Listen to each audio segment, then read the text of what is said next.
Hey guys, hope everything's going well. You guys know the drill. Smash the like button, subscribe if you haven't, and comment down below. Follow me on Instagram at AIH_sports. Feel free to message me. I may be a little slow in messaging, but I try to get back. Alrighty, before I get into my video, I wanted to show you this one autograph I showed you before. Finally put in a frame. And this is Shaquille O'Neal, Shaq, when he was with the Lakers. You see the PSA logo at the bottom, and then you see the signature over here. So yeah, finally got this in a frame, and I will do so for other autographs as well. Okay, so I wanted to touch base today on Tom Brady once again, and there was a live stream with Personal Finance Dad and Sports Cards Anonymous. And in the chat, people were talking about unopened Tom Brady wax, right? The 2000 Chrome packs, those cards, and whether that would be a good long-term investment.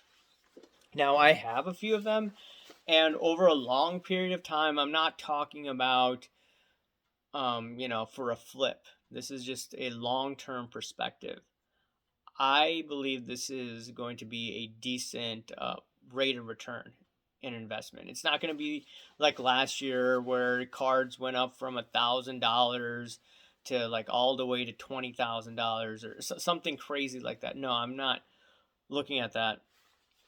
But I'll show you one of them that I have that's graded by PSA. I bought it on eBay, I think last year. 2000 Bowman Chrome foil pack PSA 8. And I have two PSA 10s. The pop size of the PSA 10 is about 56 about, and I have two of them. I thought it was a really good investment when the pop size was 30, but they apparently got a few more PSA 10s since I bought that.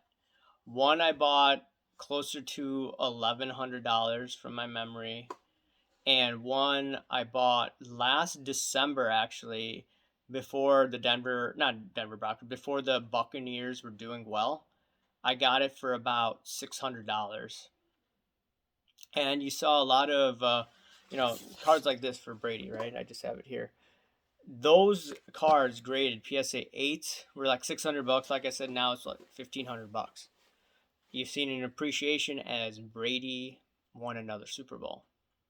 He exceeded expectations, so the price of the card went up. Now, in regards to that conversation I had in that chat the other day, and the topic was this a good long-term hold or long-term investment? I believe if there's going to be a discount this off-season, suppose the Buccaneers don't win a Super Bowl, and suppose Tom Brady doesn't retire yet, you may see an off-season cooling and someone may just want to get rid of inventory on hand. I may be interested in buying one of these foil packs if the price is at a legitimate, it's in a decent price range.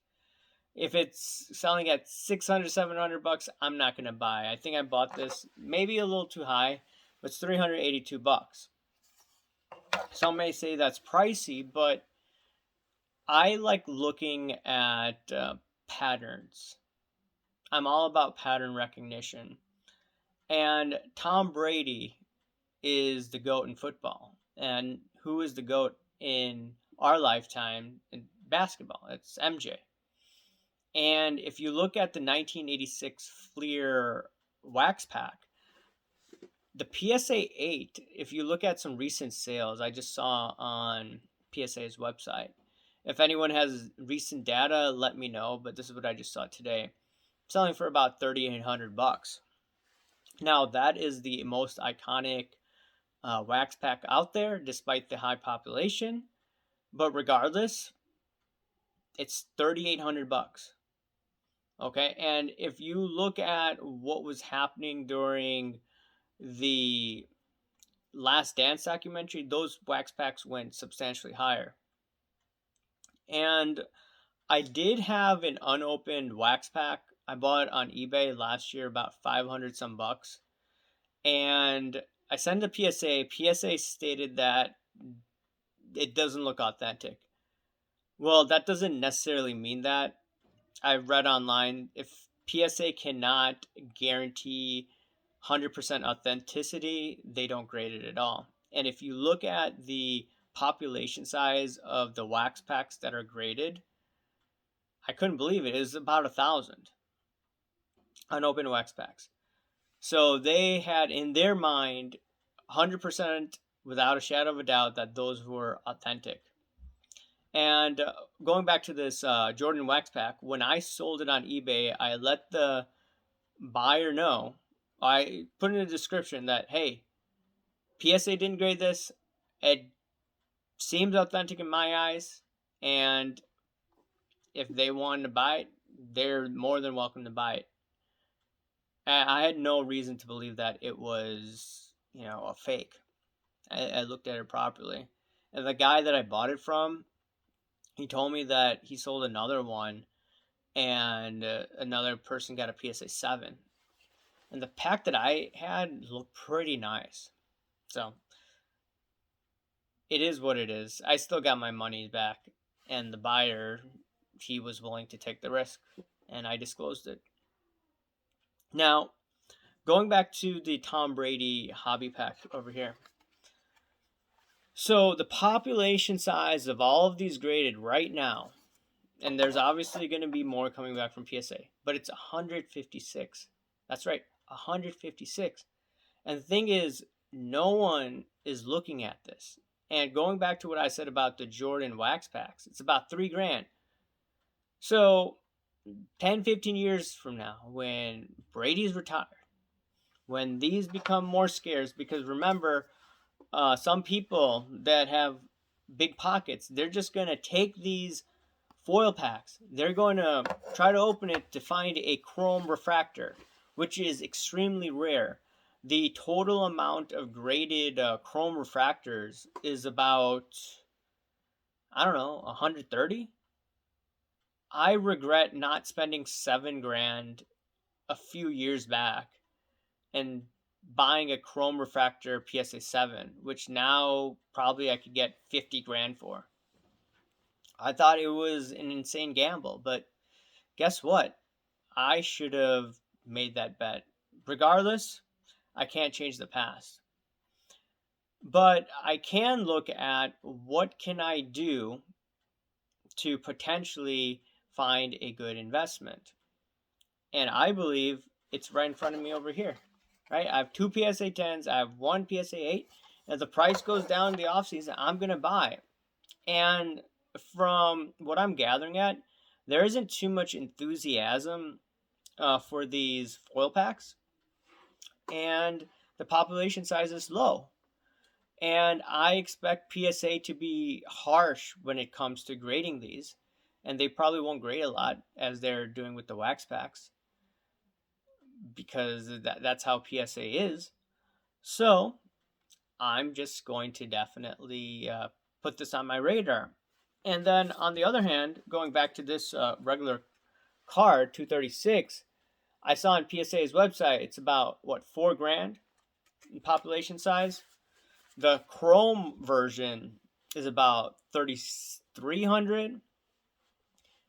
And like I said, Chrome Refractor, that's a card I would definitely want. It's a population size of 128. So I believe, and as some people have stated, PSA, once they get rid of their backlog, the population size of all of these Brady cards is going to go up, and the price of the card is going to go down. And he's probably going to retire too. So everything's getting priced in before he retires. And then the crash, right? All of those things coming about, right? $200 that I got a PSA 8 for, now I could sell for $1,500. And everyone is chasing this one, right? But no one is chasing this. Now, it's not as desirable because it doesn't have Brady's face. I get this. And some people may be like, hey, look, the Fleer 86 was iconic. You had all these top cars people wanted. People wanted Olajuwon. They wanted Larry Bird. They wanted, even though Larry Bird wasn't a rookie or Magic Johnson wasn't a rookie, people still wanted these cards. It's high in demand.